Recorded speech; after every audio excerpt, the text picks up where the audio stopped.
22 जानेवारी रोजी अयोध्येतील मंदिरात प्राणप्रतिष्ठा कार्यक्रमाच्या अनुषंगानं देशभरात अक्षत कलश यात्रा काढण्यात येते.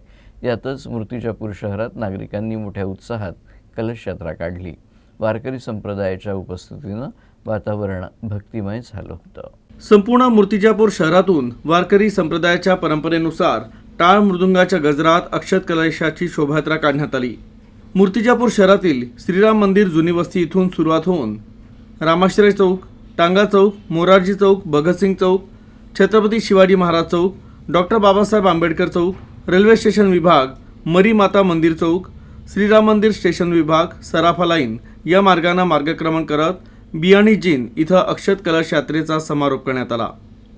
या कलश यात्रेत मोठ्या संख्येनं भाविक सहभागी झाले होते.